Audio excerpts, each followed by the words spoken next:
Bible గ్రంథంలో 800 వచనాలు ప్రవచనాలు. వాటిలో 90% ఇప్పటికే నెరవేరాయి. 10% మన కళ్ళ ముందే నెరవేరుతున్నాయి, లేదా సమీప భవిష్యత్తులో నెరవేరబోతున్నాయి. ప్రకటన గ్రంథమందు నిరీక్షణ అనే ఈ శీర్షిక ద్వారా మనము దేవుని యొక్క లేఖనంలో నెరవేరిన ప్రవచనాలు, నెరవేరబోతున్న ప్రవచనాలను నేర్చుకోవడం ద్వారా ప్రభు రాకడ కొరకు సిద్ధపరచడానికి దేవుడి వర్తమానాలను మనకు అందించున్నారు. ఈ యొక్క ప్రకటన గ్రంథమందు నిరీక్షణ అనే ఈ యొక్క శీర్షికకు మిమ్మల్ని ప్రేమపూర్వకంగా ఆహ్వానిస్తున్నాను. ప్రార్థన చేసుకుని దేవుని యొక్క వాక్యాన్ని ధ్యానం చేసుకుందాం. ప్రేమమయుడా, సర్వశక్తిమంతుడా, మీ పరిశుద్ధమైన ఘనమైన నామం నాకు మహిమ ఘనత ప్రభావంలో ఆరోపించున్నాము. పరమ తండ్రి, ప్రకటన గ్రంథమందు నిరీక్షణ అనే ఈ యొక్క శీర్షిక ద్వారా మీరు మాకు బోధిస్తున్నటువంటి ఆత్మీయ పాఠాలకే మీకు వందనాలు తెలియజేస్తున్నాం. మీ దేని దాసునే నేను మీ వాక్యం ప్రకటించినట్టుగా మానవ మాత్ర తలంపులు మరుగుపరిచి మీ పరిశుద్ధాత్మ ద్వారా మీరే మాకు బోధించమని, మీ లేఖనం నుండి ఆత్మీయ పాఠములను గొప్ప సత్యములను మాకు బయలుపరచమని మా ప్రభును అతి త్వరలో రానియున్న యేసుక్రీస్తు నామపేట వేడుకొంచున్నాం పరమ తండ్రి, ఆమెన్. నెరవేరిన బైబిల్ ప్రవచనాలు దేవుని వాక్యంలోని సత్యాన్ని ధృవీకరిస్తున్నాయి. అదే రీతిగా మన భవిష్యత్తు దేవుని చేతిలో భద్రంగా ఉందని భరోసా ఇస్తున్నాయి.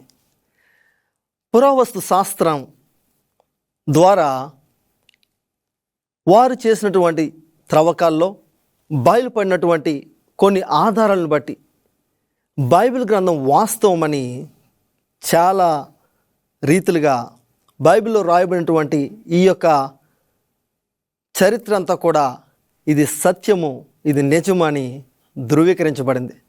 తద్వారా బైబిల్ యొక్క అథెంటిసిటీ, బైబిల్ యొక్క నిజమైన వాస్తవమైనటువంటి గ్రంథము అని ఇది ధృవీకరిస్తుంది. 1947 సంవత్సరంలో ఒక గొర్రెల కాపరి తన యొక్క గొర్రెలను కాచుకుంటూ, తన గొర్రె మేకలను కాచుకుంటూ మృత సముద్రం దగ్గరలో ఉన్నటువంటి ఆ యొక్క పచ్చిక బయల్లో మేపుతూ ఉన్నాడు. మేత మేస్తున్నటువంటి సమయంలో అతడు గమనించినటువంటి వేళలో ఒక మేక తప్పిపోయింది. అది ఎక్కడుందా అని ఆయన ఆ చుట్టుప్రక్కల ప్రాంతం అంతా కూడా వెతకడం ప్రారంభించాడు. అయితే ఆయన వెతికి ఒక చోటుకు వచ్చినప్పటికీ ఒక గుహ కనిపించింది.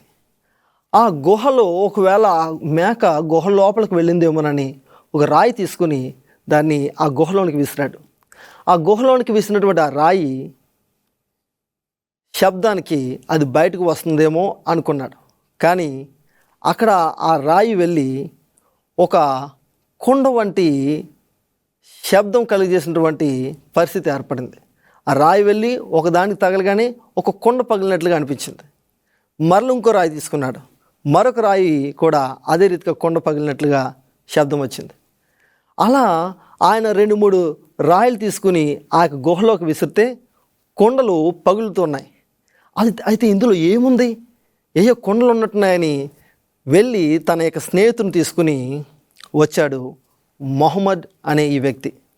ఈ మొహమ్మద్ అనే ఈ వ్యక్తి ఆ యొక్క గుహలోనికి వెళ్ళిన తర్వాత పెద్ద పెద్ద రాతి బాణల వంటి కొండల్లో కొన్ని చర్మపు చుట్టలు, ఒక ప్రాచీన మ్యానుస్క్రిప్ట్స్ అంటున్నాం, అవి కనబడ్డాయి. అవి తీసుకుని వెళ్ళి అక్కడ దగ్గరలో ఉన్నటువంటి ఒక వ్యాపారికి దాన్ని అమ్మడానికి వారు తీసుకువెళ్తే తర్వాత దాన్ని పురావస్తు శాఖ వారు జప్తు చేసుకుని పరిశీలన చేస్తే ఈ యొక్క 1948 సంవత్సరంలో మృత సముద్రం దగ్గర దొరికినటువంటి ఈ యొక్క పత్రాలు, ఇవి గ్రంథపు చుట్టలు, ఇవి పాత నిబంధన హెబ్రీ భాషలో రాయబడినటువంటి లేఖన భాగాలని వారికి అర్థమైంది.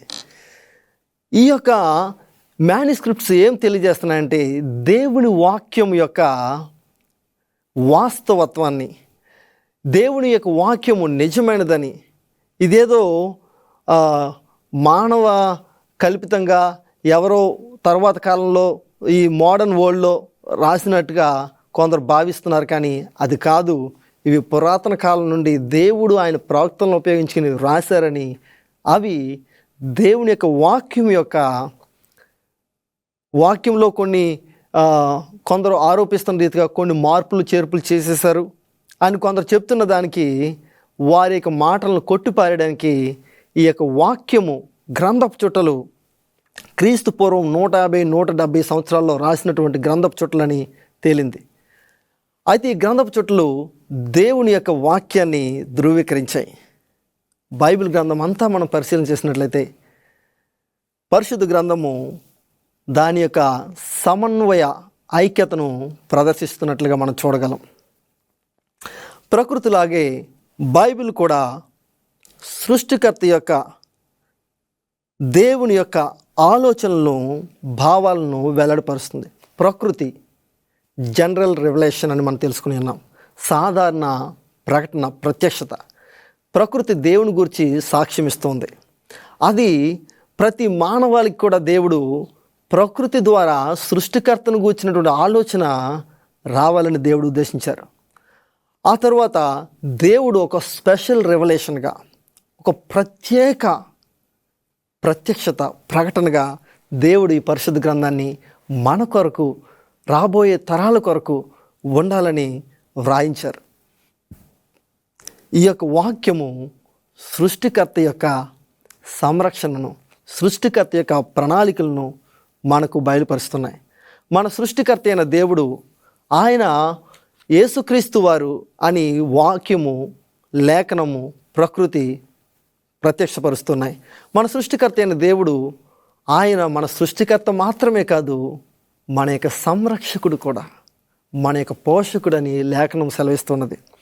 యోహాను సువార్త 6:35. నాతో కలిసి యోహాను సువార్త 6:35 రావాలని కోరుచున్నాను. John chapter 6:35.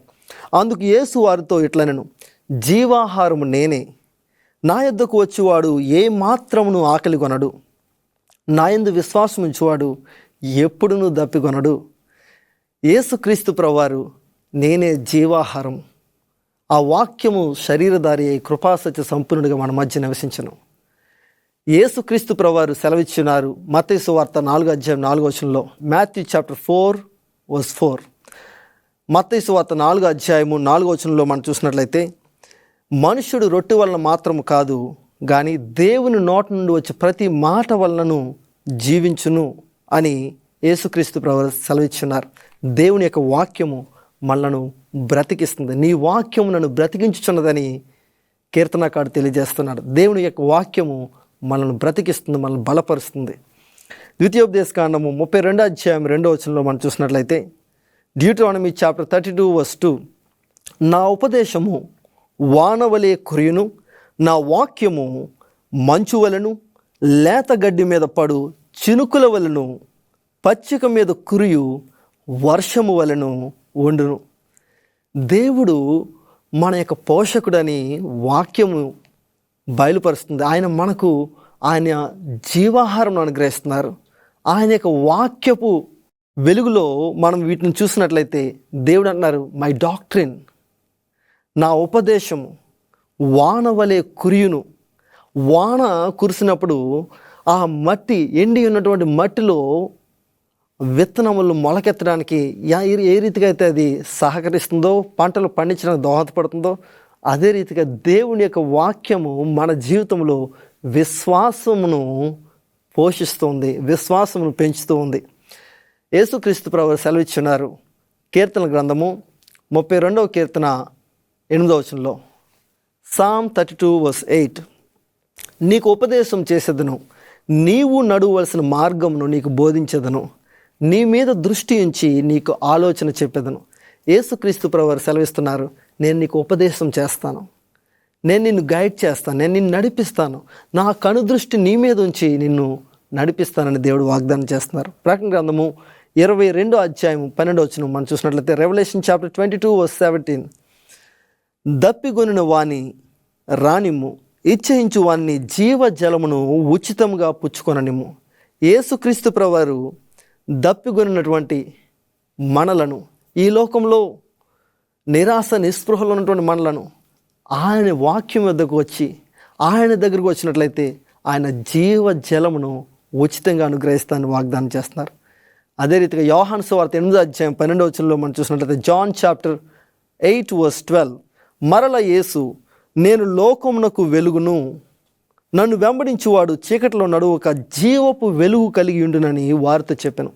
యేసుక్రీస్తుని వెంబడించినట్లయితే మనం జీవపు వెలుగు కలిగి ఉంటాం. కారణం ఏంటంటే ఆయన ఈ లోకమునకు వెలుగై ఉన్నారు. వెలుగైన దేవుడు ఆయన యొక్క వెలుగును బట్టి ఈ యొక్క విశ్వమంతా కూడా ప్రకాశించబడుతుంది. సూర్యుడు కూడా యేసుక్రీస్తు శక్తిని బట్టి మనపై ప్రకాశిస్తూ ఉన్నది.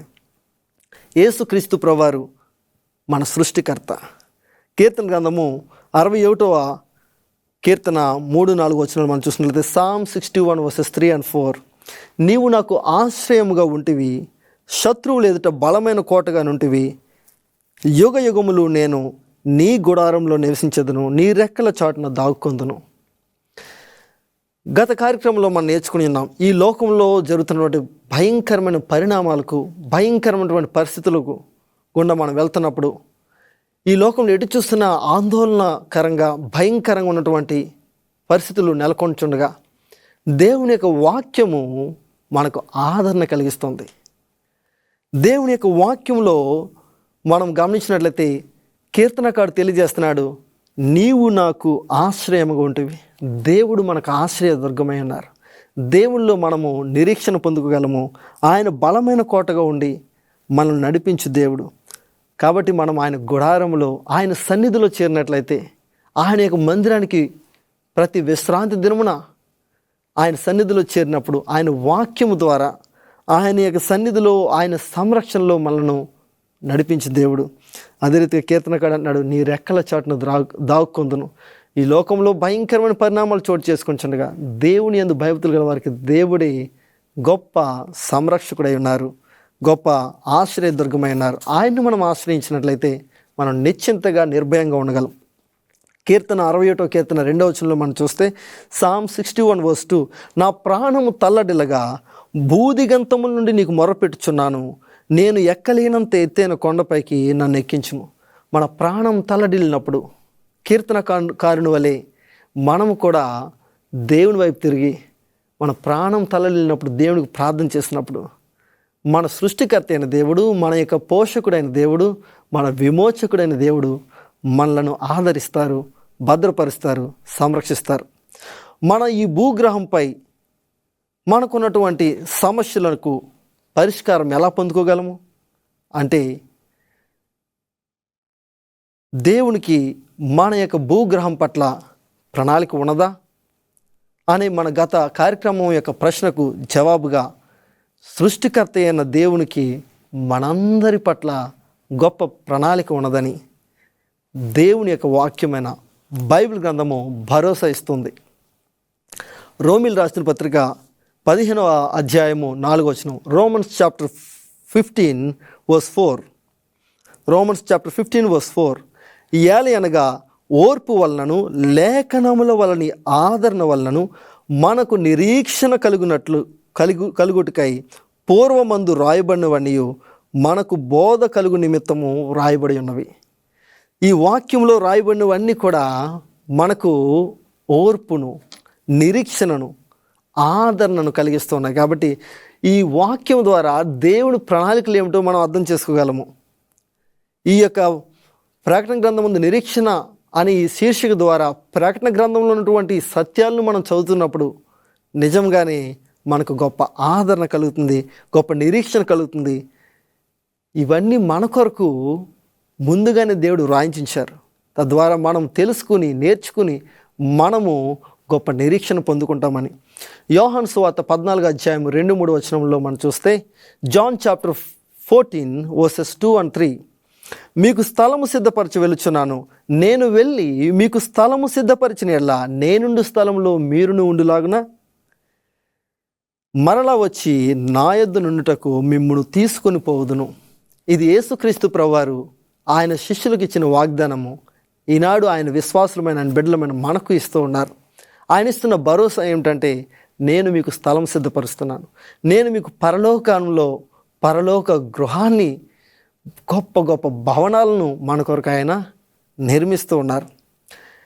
ఎలన్ మస్క్ ఆయన యొక్క ప్లాన్ ఏంటంటే, ఈయన టెస్లా అధినేత, తర్వాత ఆయన ఈ యొక్క విశ్వంలో అంతరిక్ష పరిశోధనల కోసం ఆయన ఇంట్రెస్ట్తో చాలా పరిశోధనలు చేపిస్తున్నాడు. ఆయన స్పేస్ ఎక్స్ అనే ఒక